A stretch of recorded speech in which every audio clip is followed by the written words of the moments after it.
लीजिए सुनिए जयशंकर प्रसाद की लिखी कहानी मदन मृणालिनी।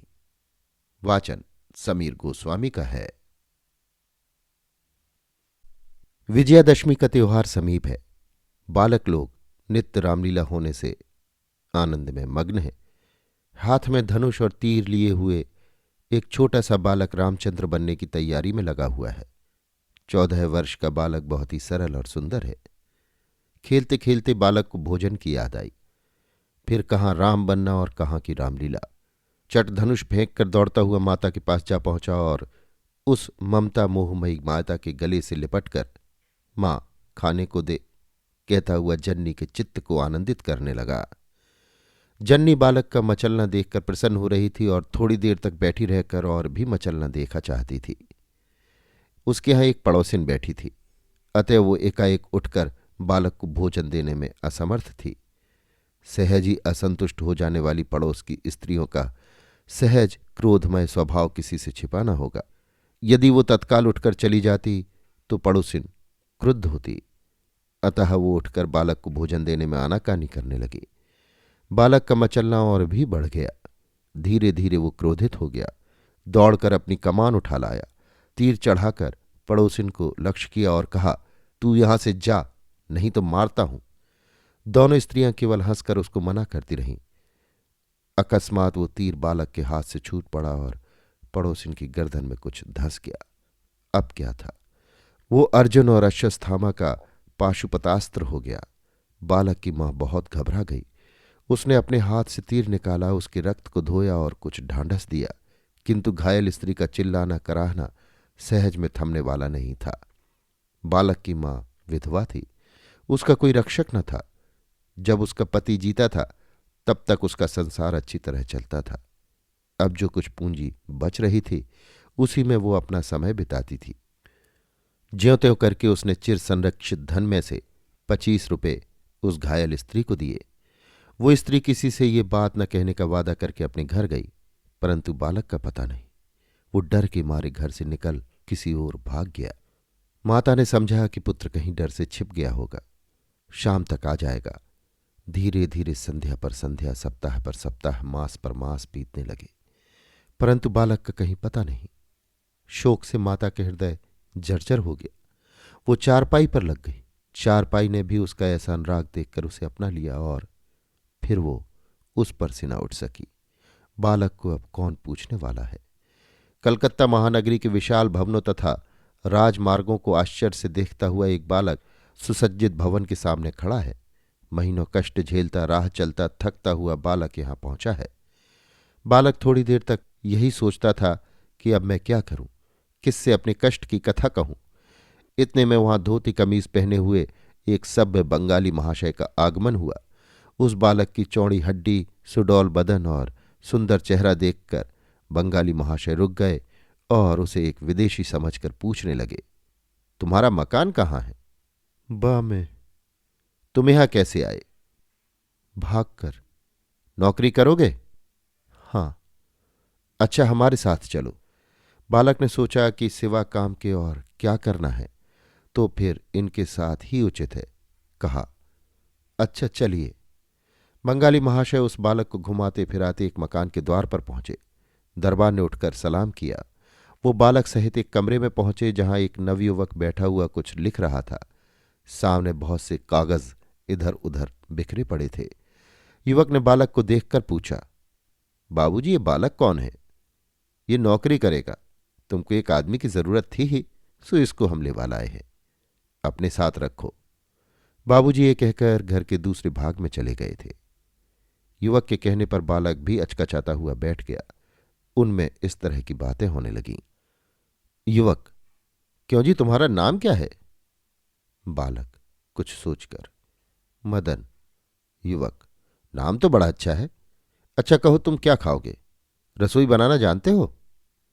बालक, रसोई बनाना तो नहीं जानते। हाँ, कच्ची पक्की जैसी हो बनाकर खा लेते हैं, किंतु अच्छा, संकोच करने की कोई जरूरत नहीं है।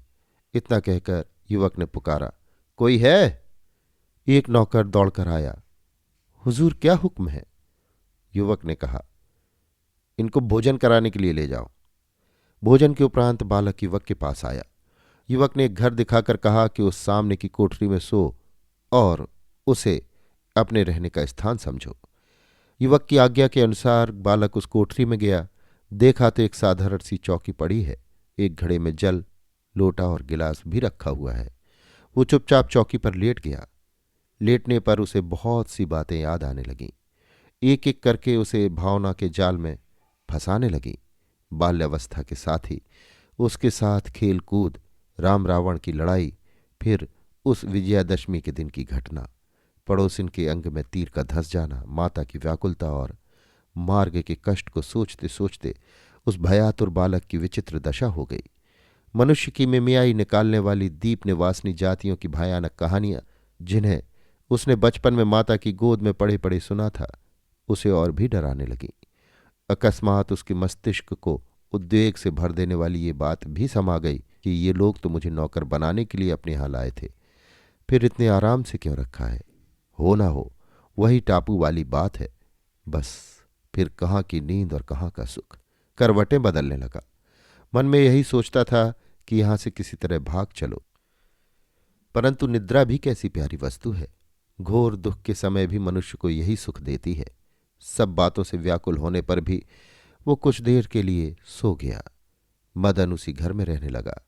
अब उसे उतनी घबराहट नहीं मालूम होती। अब वो निर्भय सा हो गया है। किंतु अभी तक ये बात कभी कभी उसे उधेड़बुन में लगा देती है कि ये लोग मुझसे इतना अच्छा बर्ताव क्यों करते हैं और क्यों इतना सुख देते हैं। पर इन सब बातों को वो उस समय भूल जाता है जब मृणालिनी उसकी रसोई बनवाने लगती है। देखो रोटी जलती है, उसे उलट दो, दाल भी चला दो, इत्यादि बातें जब मृणालिनी के कोमल कंठ से वीणा की झंकार के समान सुनाई देती हैं, तब वो अपना दुख, माता की सोच सब भूल जाता है। बदन है तो अबोध, किंतु संयुक्त प्रांतवासी होने के कारण स्पृश्यास्पृश्य का उसे बहुत ही ध्यान रहता है। वो दूसरे का बनाया भोजन नहीं करता। अतएव मृणालिनी आकर उसे बनाती है और भोजन के समय हवा भी करती है।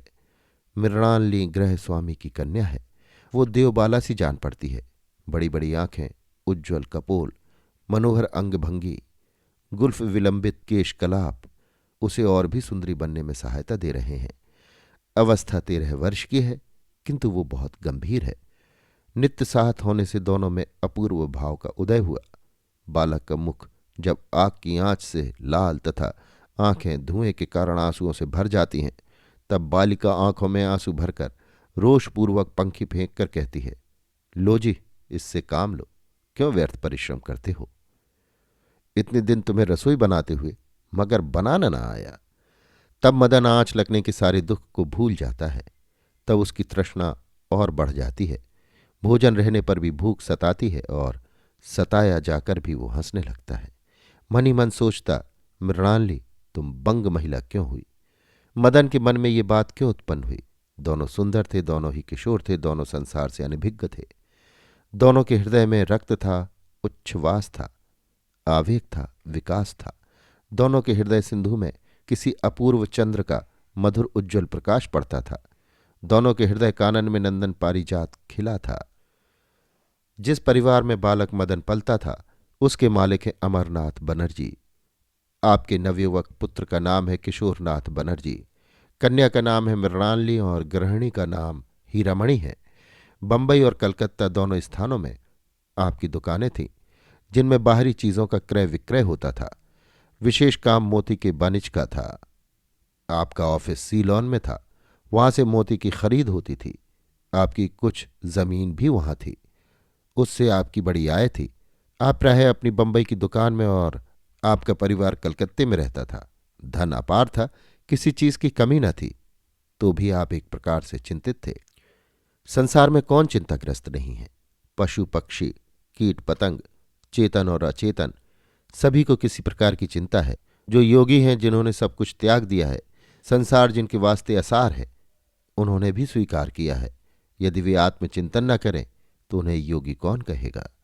किंतु बनर्जी महाशय की चिंता का कारण क्या है, सो पति पत्नी की इस बातचीत से विदित हो जाएगा। अमरनाथ, किशोर तो कुंवारा ही रहा चाहता है, अभी तक उसकी शादी कहीं पक्की नहीं हुई। हीरामणि, सीलोन में आपके व्यापार करने तथा रहने से समाज आपको दूसरी ही दृष्टि से देख रहा है। अमरनाथ, ऐसे समाज की मुझे परवाह नहीं है। मैं तो केवल लड़की और लड़के का ब्याह अपनी जाति में करना चाहता था। क्या टापुओं में जाकर लोग पहले बनिज नहीं करते थे? मैंने कोई अन्य धर्म तो ग्रहण नहीं किया, फिर ये व्यर्थ का आडंबर क्यों? और यदि कोई खान पान का दोष दे तो क्या यहां पर तिलक कर पूजा करने वाले लोगों से होटल बचा हुआ है? हीरामणि, फिर क्या कीजिएगा? समाज तो इस समय केवल उन्हीं बगला भक्तों को परम धार्मिक समझता है।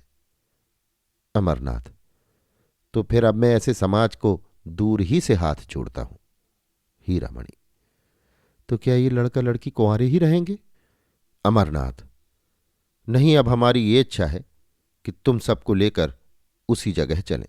यहां कई वर्ष रहते भी हुआ, किंतु कार्य सिद्ध होने की कुछ भी आशा नहीं है। तो फिर अपना व्यापार क्यों नष्ट होने दे? इसलिए अब तुम सबको वहीं चलना होगा। ना होगा तो ब्राह्म हो जाएंगे, किंतु ये उपेक्षा अब सही नहीं जाती। मदन मृणालिनी के संगम से बहुत ही प्रसन्न है। सरला मृणालिनी भी प्रफुल्लित है। किशोरनाथ भी उसे बहुत ही प्यार करता है। प्रायः उसी को साथ लेकर हवा खाने के लिए जाता है। दोनों में बहुत ही सौहार्द है। मदन भी बाहर किशोरनाथ के साथ और घर आने पर मृणालिनी की प्रेममयी वाणी से आप्यायित रहता है। मदन का समय सुख से बीतने लगा, किंतु बनर्जी महाशय के सपरिवार बाहर जाने की बातों ने एक बार उसके हृदय को उद्वेगपूर्ण बना दिया। वो सोचने लगा कि मेरा क्या परिणाम होगा। क्या मुझे भी चलने के लिए आज्ञा देंगे? और यदि ये चलने के लिए कहेंगे तो मैं क्या करूंगा? इनके साथ जाना ठीक होगा या नहीं? इन सब बातों को वो सोचता ही था कि इतने में किशोरनाथ ने अकस्मात आकर उसे चौंका दिया। उसने खड़े होकर पूछा, कहिए, आप लोग किस सोच विचार में पड़े हुए हैं? कहाँ जाने का विचार है? क्यों, क्या तुम न चलोगे? कहाँ? जहां हम लोग जाए। वही तो पूछता हूं कि आप लोग कहां जाएंगे? सीलोन। तो मुझसे भी आप वहां चलने के लिए कहते हैं? इसमें तुम्हारी हानि ही क्या है? यज्ञोपवीत दिखाकर, इसकी ओर भी तो ध्यान कीजिए। तो क्या समुद्र यात्रा तुम नहीं कर सकते? सुना है कि वहां जाने से धर्म नष्ट हो जाता है। क्यों, जिस तरह तुम यहां भोजन बनाते हो उसी तरह वहां भी बनाना। जहाज पर भी चढ़ना होगा। उसमें हर्ज ही क्या है? लोग गंगा सागर और जगन्नाथ जी जाते समय जहाज पर नहीं चढ़ते। मदन अब निरुत्तर हुआ, किंतु उत्तर सोचने लगा। इतने ही में उधर से मृणालिनी आती हुई दिखाई पड़ी। मृणालिनी को देखते ही उसके विचार रूपी मोतियों को प्रेमहंस ने चुग लिया और उसे उसकी बुद्धि और भी भ्रमपूर्ण जान पड़ने लगी। मृणालिनी ने पूछा, क्यों मदन, तुम बाबा के साथ न चलोगे? जिस तरह वीणा की झंकार से मस्त होकर मृग स्थिर हो जाता है अथवा अथवा मनोहर वंशी की तान से झूमने लगता है, वैसे ही मृणालिनी के मधुर स्वर में मुग्ध मदन ने कह दिया, क्यों न चलूंगा। सारा संसार घड़ी घड़ी भर पर, पल पल भर पर नवीन सा प्रतीत होता है और इससे उस विश्व यंत्र को बनाने वाले स्वतंत्र की बड़ी भारी निपुणता का पता लगता है। क्योंकि नवीनता की यदि रचना न होती तो मानव समाज को ये संसार और ही तरह का भासित होता। फिर उसे किसी वस्तु की चाह न होती, इतनी तरह के व्यावहारिक पदार्थों की कुछ भी आवश्यकता न होती। समाज, राज्य और धर्म के विशेष परिवर्तन रूपी पट में इसकी मनोहर मूर्ति और भी सलोनी देख पड़ती है। मनुष्य बहुप्रेमी क्यों हो जाता है? मानवों की प्रवृत्ति क्यों दिन रात बदला करती है? नगर निवासियों को पहाड़ी घाटियां सौंदर्यमय प्रतीत होती हैं। विदेश पर्यटन में क्यों मनोरंजन होता है? मनुष्य क्यों उत्साहित होता है? इत्यादि प्रश्नों के उत्तर में केवल यही कहा जा सकता है कि नवीनता की प्रेरणा। नवीनता वास्तव में ऐसी ही वस्तु है कि जिससे मदन को भारत से सीलोन तक पहुंच जाना कुछ कष्टकर न हुआ। विशाल सागर के वक्ष स्थल पर दानवराज की तरह वो जहाज अपनी चाल और उसकी शक्ति दिखा रहा है। उसे देखकर मदन को द्रौपदी और पांडवों को लादे हुए घटोत्कच का ध्यान आता था। उत्ताल तरंगों की कल्लोल माला अपना अनुपम दृश्य दिखा रही है। चारों ओर जल ही जल है। चंद्रमा अपने पिता की गोद में क्रीड़ा करता हुआ आनंद ले रहा है। अनंत सागर में अनंत आकाश मंडल के असंख्य नक्षत्र अपने प्रतिबिंब दिखा रहे हैं। मदन 3-4 बरस में युवक हो गया है। उसकी भावुकता बढ़ गई है। वो समुद्र का सुंदर दृश्य देख रहा है। अकस्मात एक प्रकाश दिखाई देने लगा। वो उसी को देखने लगा। उस मनोहर अरुण का प्रकाश नील जल को भी आरक्तिम बनाने की चेष्टा करने लगा। चंचल तरंगों की लहरियां सूर्य की किरणों से क्रीड़ा करने लगीं। मदन उस अनंत समुद्र को देखकर डरा नहीं, किंतु अपने प्रेममय हृदय का एक जोड़ा देखकर और भी प्रसन्न हुआ। वो निर्भीक हृदय से उन लोगों के साथ सीलोन पहुंचा। अमरनाथ के विशाल भवन में रहने से मदन को बड़ी ही प्रसन्नता है। मृणालिनी और मदन उसी प्रकार से मिलते जुलते हैं जैसे कलकत्ते में मिलते जुलते थे। लवण महासमुद्र की महिमा दोनों ही को मनोहर जान पड़ती है। प्रशांत महासागर के तट की संध्या दोनों के नेत्रों को ध्यान में लगा देती है। डूबते हुए सूर्यदेव देवतुल्य हृदयों को संसार की गति दिखलाते हैं। अपने राग की आभा उन प्रभातमय हृदयों पर डालते हैं। दोनों ही सागर तट पर खड़े सिंधु की तरंग भंगियों को देखते हैं। फिर भी दोनों की मनोहर अंग भंगियों में भूले हुए हैं। महासमुद्र के तट पर बहुत समय तक खड़े होकर मृणालिनी और मदन उस अनंत का सौंदर्य देखते थे। अकस्मात बैंड का सुरीला राग सुनाई दिया, जो कि सिंधु गर्जन को भी भेद कर निकलता था। मदन मृणालिनी दोनों एकाग्रचित्त हो उस ओजस्विनी कविवाणी को जातीय संगीत में सुनने लगे, किंतु वहां कुछ दिखाई न दिया। चकित होकर वे सुन रहे थे। प्रबल वायु भी उत्ताल तरंगों को हिलाकर उनको डराता हुआ उसी की प्रतिध्वनि करता था। मंत्रमुग्ध के समान सिंधु भी अपनी तरंगों के घात प्रतिघात पर चिढ़कर उन्हीं शब्दों को दोहराता है। समुद्र को स्वीकार करते देखकर अनंत आकाश भी उसी की प्रतिध्वनि करता है। धीरे धीरे विशाल सागर के हृदय को फाड़ता हुआ एक जंगी जहाज दिखाई पड़ा। मदन और मृणालिनी दोनों ही स्थिर दृष्टि से उसकी ओर देखते रहे। जहाज अपनी जगह पर ठहरा और इधर पोर्ट संरक्षक ने उस पर सैनिकों के उतरने के लिए यथोचित प्रबंध किया। समुद्र की गंभीरता, संध्या की निस्तब्धता और बैंड के सुरीले राग ने दोनों के हृदयों को सम्मोहित कर लिया और वे इन्हीं सब बातों की चर्चा करने लग गए। मदन ने कहा, मृणालिनी, ये बाजा कैसा सुरीला है? मृणालिनी का ध्यान टूटा। सहसा उसके मुख से निकला, तुम्हारे कल कंठ से अधिक नहीं है। इसी तरह दिन बीतने लगे। मदन को कुछ काम नहीं करना पड़ता था। जब कभी उसका जी चाहता तब वो महासागर के तट पर जाकर प्रकृति की सुषमा को निरखता और उसी में आनंदित होता था। वो प्रायः गोता लगाकर मोती निकालने वालों की ओर देखा करता और मन ही मन उनकी प्रशंसा किया करता था। मदन का मालिक भी उसको कोई काम करने के लिए आज्ञा नहीं देता था। वो उसे बैठा देखकर मृणालिनी के साथ घूमने के लिए जाने की आज्ञा देता था। उसका स्वभाव ही ऐसा सरल था कि सभी सहवासी उससे प्रसन्न रहते थे। वो भी उनसे खूब हिलमिल कर रहता था। संसार भी बड़ा प्रपंचमय यंत्र है। वो अपनी मनोहरता पर आप ही मुग्ध रहता है। एक एकांत कमरे में बैठे हुए मृणालिनी और मदन ताश खेल रहे हैं। दोनों जी जान से अपने अपने जीतने की कोशिश कर रहे हैं। इतने में सहसा अमरनाथ बाबू उस कोठरी में आए। उनके मुखमंडल पर क्रोध झलकता था। वो आते ही बोले, क्यों रे दुष्ट, तू बालिका को फुसला रहा है? मदन तो सुनकर सन्नाटे में आ गया। उसने नम्रता के साथ होकर पूछा, क्यों पिता, मैंने क्या किया? अमरनाथ, अभी पूछता ही है। तू इस लड़की को बहका कर अपने साथ दूसरी जगह भागना चाहता है। मदन, बाबूजी, ये आप क्या कह रहे हैं? मुझ पर आप इतना अविश्वास कर रहे हैं? किसी दुष्ट ने आपसे झूठी बात कही है। अमरनाथ, अच्छा तुम यहां से चलो और अब से तुम दूसरी कोठरी में रहा करो। मृणालिनी को और तुमको अगर एक जगह अब देख पावेंगे तो समझ रखो समुद्र के गर्भ में ही तुमको स्थान मिलेगा। मदन अमर बाबू के पीछे चला। मृणालिनी मुरझा गई।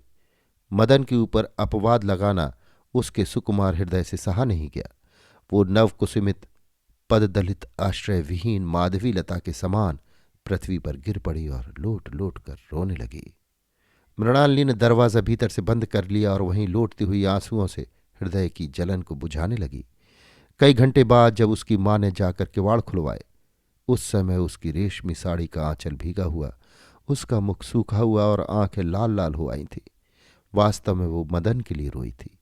इसी से उसकी ये दशा हो गई। सचमुच संसार बड़ा प्रपंचमय है। दूसरे घर में रहने से मदन बहुत घबराने लगा। वो अपना मन बहलाने के लिए कभी कभी समुद्र तट पर बैठकर गदगद हो सूर्य भगवान का पश्चिम दिशा से मिलना देखा करता था, और जब तक वो अस्त न हो जाते थे तब तक बराबर टकटकी लगाए देखता था।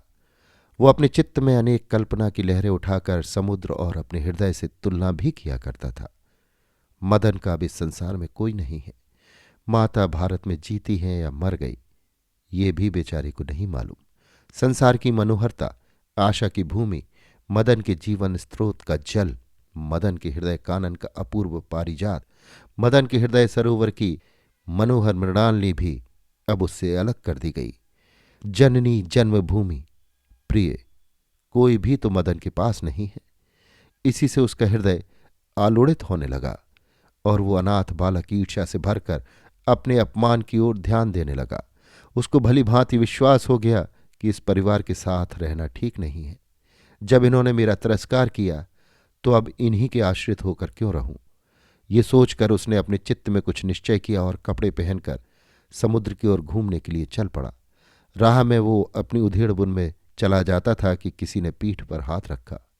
मदन ने पीछे देखकर कहा, आह, आप हैं किशोर बाबू? किशोरनाथ ने हंसकर कहा, कहाँ बगदादी ऊंट की तरह भागे जाते हो? कहीं तो नहीं, यहीं समुद्र की ओर जा रहा हूं। समुद्र की ओर क्यों? शरण मांगने के लिए। ये बात मदन ने डबडबाई हुई आंखों से किशोर की ओर देखकर कही। किशोर ने रूमाल से मदन के आंसू पोंछते पोंछते कहा, मदन, हम जानते हैं कि उस दिन बाबूजी ने जो तिरस्कार किया था उससे तुमको बहुत दुख है, मगर सोचो तो इसमें दोष किसका है? यदि तुम उस रोज मृणालिनी को बहकाने का उद्योग न करते तो बाबूजी तुम पर क्यों अप्रसन्न होते? अब तो मदन से नहीं रहा गया।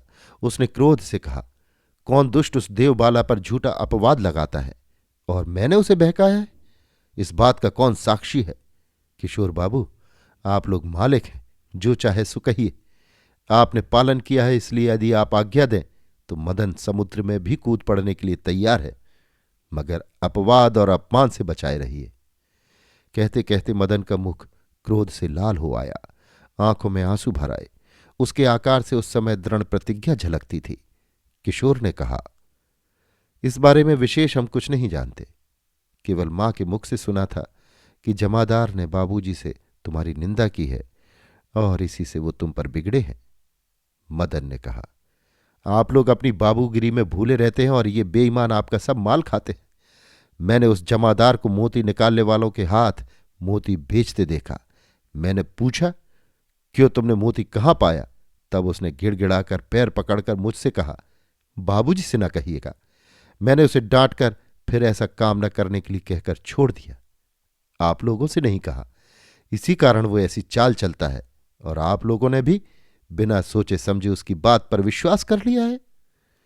यों कहते कहते मदन उठ खड़ा हो गया। किशोर ने उसका हाथ पकड़कर बैठाया और आप भी बैठकर कहने लगा, मदन, घबराओ मत, थोड़ी देर बैठकर हमारी बात सुनो। हम उसको दंड देंगे और तुम्हारा अपवाद भी मिटावेंगे, मगर हम एक बात जो कहते हैं उसे ध्यान देकर सुनो। मृणालिनी अब बालिका नहीं है और तुम भी बालक नहीं हो। तुम्हारे उसके जैसे भाव हैं सो भी हमसे छिपे नहीं हैं। फिर ऐसी जगह पर हम तो यही चाहते हैं कि तुम्हारा और मृणालिनी का ब्याह हो जाए। मदन ब्याह का नाम सुनकर चौंक पड़ा और मन में सोचने लगा, ये कैसी बात? कहाँ हम युक्त प्रांत निवासी अन्य जातीय और कहाँ ये बंगाली ब्राह्मण? फिर ब्याह किस तरह हो सकता है? होना हो ये मुझे भुलावा देते हैं। क्या मैं इनके साथ अपना धर्म नष्ट करूंगा? क्या इसी कारण ये लोग मुझे इतना सुख देते हैं और खूब खुलकर मृणालिनी के साथ घूमने फिरने और रहने देते थे? मृणालिनी को मैं जी से चाहता हूं और जहां तक देखता हूं मृणालिनी भी मुझे कपट प्रेम नहीं करती। किंतु ये ब्याह नहीं हो सकता, क्योंकि इसमें धर्म और अधर्म दोनों का डर है। धर्म का निर्णय करने की मुझ में शक्ति नहीं है। मैंने ऐसा ब्याह होते न देखा है और न सुना है, फिर कैसे ये ब्याह करूं। इन्हीं बातों को सोचते सोचते बहुत देर हो गई। जब मदन को ये सुन पड़ा कि अच्छा, सोचकर हमसे कहना, तब वो चौंक पड़ा और देखा तो किशोरनाथ जा रहा है। मदन ने किशोरनाथ के जाने पर कुछ विशेष ध्यान नहीं दिया और फिर अपने विचारों के सागर में मग्न हो गया। फिर मृणालिनी का ध्यान आया, हृदय धड़कने लगा। मदन की चिंता शक्ति का वेग रुक गया और उसके मन में यही समाया कि ऐसे धर्म को मैं दूर ही से हाथ जोड़ता हूं। मृणालिनी, प्रेम प्रतिमा मृणालिनी को मैं नहीं छोड़ सकता। मदन इसी मंतव्य को स्थिर कर समुद्र की ओर मुख कर उसकी गंभीरता निहारने लगा। वहां पर कुछ धनी लोग पैसा फेंक कर उसे समुद्र से ले आने का तमाशा देख रहे थे। मदन ने सोचा कि प्रेमियों का जीवन प्रेम है और सज्जनों का अमोघ धन धर्म है। ये लोग अपने प्रेम जीवन की परवाह न कर धर्म धन को बटोरते हैं और फिर इनके पास जीवन और धन दोनों चीजें दिखाई पड़ती हैं। तो क्या मनुष्य इनका अनुकरण नहीं कर सकता? अवश्य कर सकता है। प्रेम ऐसी तुच्छ वस्तु नहीं है कि धर्म को हटाकर उस स्थान पर आप बैठे। प्रेम महान है, प्रेम उदार है। प्रेमियों को भी वो उदार और महान बनाता है। प्रेम का मुख्य अर्थ है आत्मत्याग। तो क्या मृणालिनी से ब्याह कर लेना ही प्रेम में गिना जाएगा? नहीं नहीं, वो घोर स्वार्थ है। मृणालिनी को मैं जन्म भर प्रेम से हृदय मंदिर में बिठाकर पूजूंगा, उसकी सरल प्रतिमा को पंख में न लपेटूंगा, परंतु ये लोग जैसा बर्ताव करते हैं उससे संभव है कि मेरे विचार पलट जाएं। इसलिए अब इन लोगों से दूर रहना ही उचित है। मदन इन्हीं बातों को सोचता हुआ लौट आया और जो अपना मासिक वेतन जमा किया था वो तथा कुछ कपड़े आदि आवश्यक सामान लेकर वहां से चला गया। जाते समय उसने एक पत्र लिखकर वहीं छोड़ दिया। जब बहुत देर तक लोगों ने मदन को नहीं देखा तब चिंतित हुए। खोज करने से उनको मदन का पत्र मिला, जिसे किशोरनाथ ने पढ़ा और पढ़कर उसका मर्म पिता को समझा दिया। पत्र का भाव समझते ही उनकी सब आशा निर्मूल हो गई। उन्होंने कहा, किशोर, देखो, हमने सोचा था कि मृणालिनी किसी कुलीन हिंदू को समर्पित हो, परंतु वो नहीं हुआ। इतना व्यय और परिश्रम जो मदन के लिए किया गया सब व्यर्थ हुआ। अब वो कभी मृणालिनी से ब्याह नहीं करेगा, जैसा कि उसके पत्र से विदित होता है। आपके उस व्यवहार ने उसे और भी भड़का दिया। अब वो कभी ब्याह न करेगा। मृणालिनी का क्या होगा? जो उसके भाग्य में है। क्या जाते समय मदन ने मृणालिनी से भी भेंट नहीं की? पूछने से मालूम होगा। इतना कहकर किशोर मृणालिनी के पास गया। मदन उससे भी नहीं मिला था। किशोर ने आकर पिता से सब हाल कह दिया। अमरनाथ बहुत ही शोकग्रस्त हुए। बस उसी दिन से उनकी चिंता बढ़ने लगी। क्रमशः वो नित्य ही मद्य सेवन करने लगे। वो तो प्रायः अपनी चिंता दूर करने के लिए मद्यपान करते थे, किंतु उसका फल उल्टा हुआ। उनकी दशा और भी बुरी हो चली, यहाँ तक कि वो सब समय पान करने लगे। कामकाज देखना भालना छोड़ दिया। नवयुवक किशोर बहुत चिंतित हुआ, किंतु वो धैर्य के साथ सांसारिक कष्ट सहने लगा। मदन के चले जाने से मृणालिनी को बड़ा कष्ट हुआ। उसे ये बात और भी खटकती थी कि मदन जाते समय उससे क्यों नहीं मिला। वो ये नहीं समझती थी कि मदन यदि जाते समय उससे मिलता तो जा नहीं सकता था। मृणालिनी बहुत ही विरक्त हो गई। संसार उसे सूना दिखाई देने लगा, किंतु वो क्या करे। उसे अपनी मानसिक व्यथा सहनी ही पड़ी। मदन ने अपने एक मित्र के यहां जाकर डेरा डाला। वो भी मोती का व्यापार करता था। बहुत सोचने विचारने के उपरांत उसने भी मोती का ही व्यवसाय करना निश्चित किया।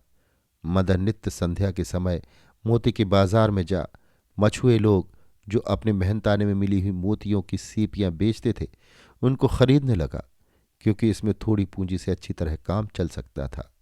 ईश्वर की कृपा से उसको नित्य विशेष लाभ होने लगा। संसार में मनुष्य की अवस्था सदा बदलती रहती है। वही मदन जो तिरस्कार पाकर दासत्व छोड़ने पर लक्ष्य भ्रष्ट हो गया था, अब एक प्रसिद्ध व्यापारी बन गया। मदन इस समय संपन्न हो गया। उसके यहाँ अच्छे अच्छे लोग मिलने जुलने आने लगे। उसने नदी के किनारे एक बहुत सुंदर बंगला बनवा लिया। उसके चारों ओर सुंदर बगीचा भी है। व्यापारी लोग उत्सव के अवसरों पर उसको निमंत्रण देते हैं। वो भी अपने यहाँ कभी कभी उन लोगों को निमंत्रित करता है। संसार की दृष्टि में वो बहुत सुखी था, यहाँ तक कि बहुत लोग उससे डाह करने लगे। सचमुच संसार बड़ा आडंबर प्रिय है। मदन सब प्रकार से शारीरिक सुख भोग करता था, पर उसके चित्तपट पर किसी रमणी की मलिन छाया निरंतर अंकित रहती थी, जो उसे कभी कभी बहुत कष्ट पहुंचाती थी। प्रायः वो उसे विस्मृति के जल से धो डालना चाहता था। यद्यपि वो चित्र किसी साधारण कारीगर का अंकित किया हुआ नहीं था कि एकदम लुप्त हो जाए, तथापि वो बराबर उसे मिटा डालने की ही चेष्टा करता था। अकस्मात एक दिन जब सूर्य की किरणें सुवर्ण सी सुवर्ण आभा धारण किए हुए थी, नदी का जल मौज में बह रहा था। उस समय मदन किनारे खड़ा हुआ स्थिर भाव से नदी की शोभा निहार रहा था। उसको वहां कई एक सुसज्जित जलयान देख पड़े। उसका चित्त न जाने क्यों उत्कंठित हुआ। अनुसंधान करने पर पता लगा कि वहां वार्षिक जल विहार का उत्सव होता है, उसी में लोग जा रहे हैं। मदन के चित्त में भी उत्सव देखने की आकांक्षा हुई। वो भी अपनी नाव पर चढ़कर उसी ओर चला। कल्लोलिनी की कल्लोलों में हिलती हुई वो छोटी सी सुसज्जित तरी चल दी। मदन उस स्थान पर पहुंचा जहां नावों का जमाव था। सैकड़ों बजरे और नौकाएं अपने नीले पीले हरे लाल निशान उड़ाती हुई इधर उधर घूम रही हैं। उन पर बैठे हुए मित्र लोग आपस में आमोद प्रमोद कर रहे हैं। कामनियां भी अपने मणिमय अलंकारों की प्रभा से उस उत्सव को आलोकमय किए हुए हैं। मदन भी अपनी नाव पर बैठा हुआ एकटक इस उत्सव को देख रहा है। उसकी आंखें जैसे किसी को खोज रही हैं। धीरे धीरे संध्या हो गई।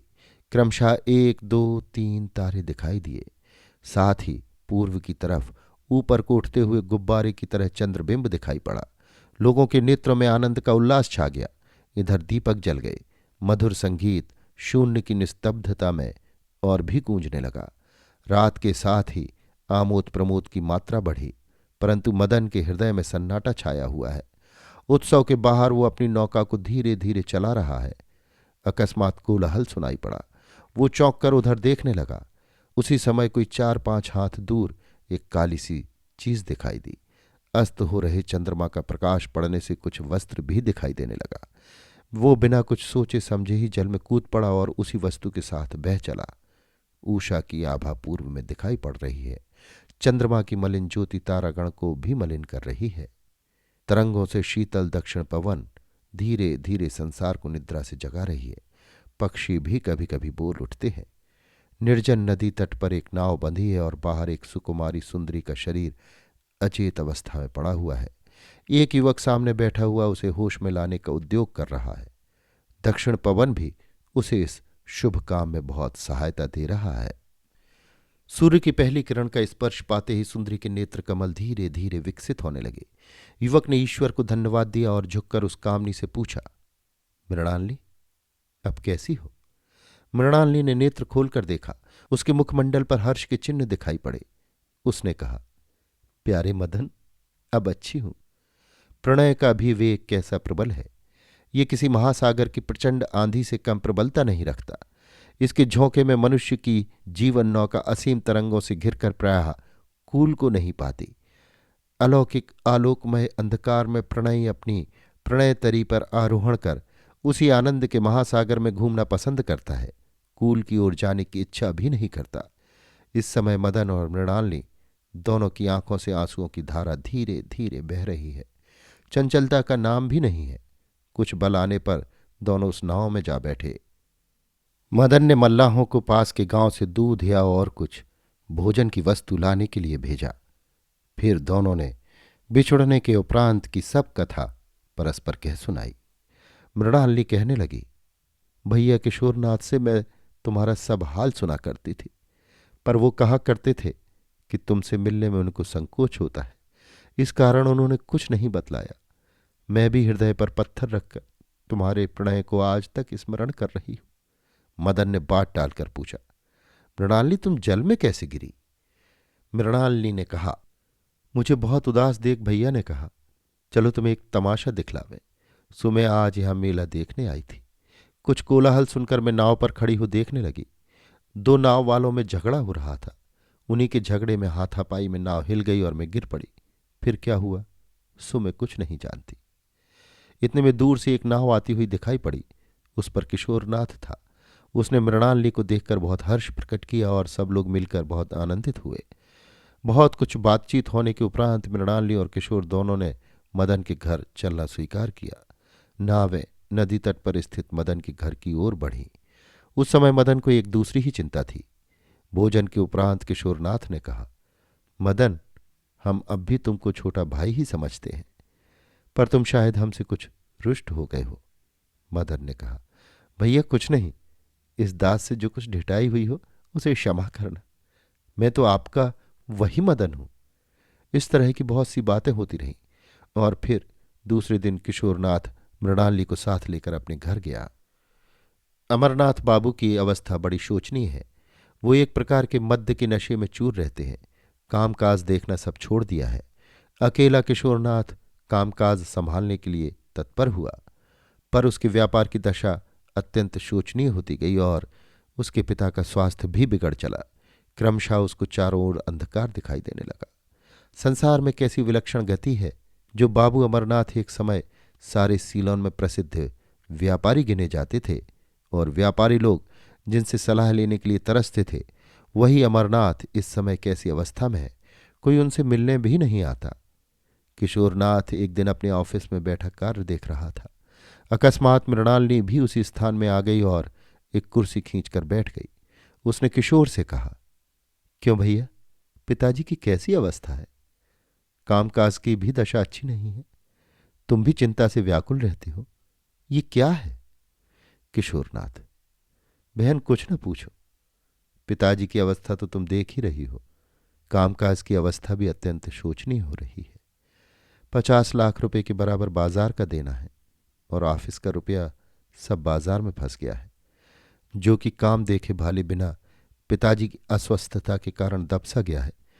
इसी सोच में बैठा हुआ हूं कि ईश्वर क्या करेंगे। मृणालिनी भयातुर हो गई।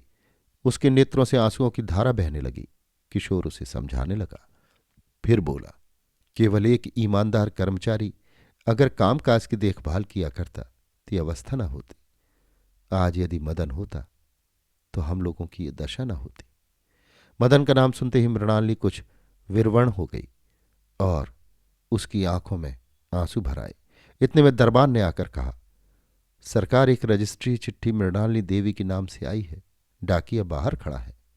किशोर ने कहा, बुला लाओ। किशोर ने वो रजिस्ट्री लेकर खोली। उसमें एक पत्र और एक स्टाम्प का कागज था। देखकर किशोर ने मृणालिनी के आगे फेंक दिया। मृणालिनी ने वो पत्र किशोर के हाथ में देकर पढ़ने के लिए कहा। किशोर पढ़ने लगा। मृणालिनी, आज मैं तुमको पत्र लिख रहा हूं। आशा है कि तुम इसे ध्यान देकर पढ़ोगी। मैं एक अनजाने स्थान का रहने वाला कंगाल के भेष में तुमसे मिला और तुम्हारे परिवार में पालित हुआ। तुम्हारे पिता ने मुझे आश्रय दिया और मैं सुख से तुम्हारा मुख देखकर दिन बिताने लगा, पर देव को वो भी ठीक न जचा। अच्छा, जैसी उसकी इच्छा, पर मैं तुम्हारे परिवार को सदा स्नेह की दृष्टि से देखता हूं। बाबू अमरनाथ के कहने सुनने का मुझे कुछ ध्यान भी नहीं है। मैं उसे आशीर्वाद समझता हूं।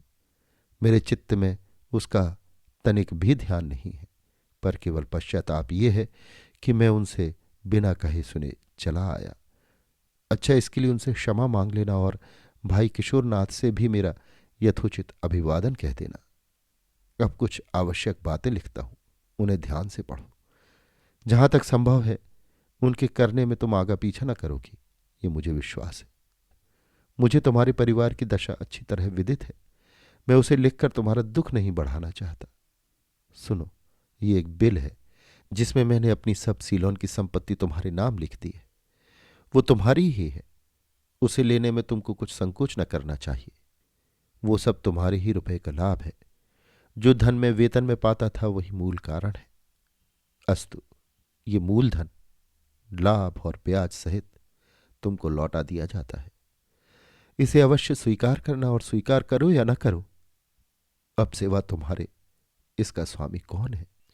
क्योंकि मैं भारतवर्ष में जिस रूप में आया था उसी रूप में लौटा जा रहा हूं।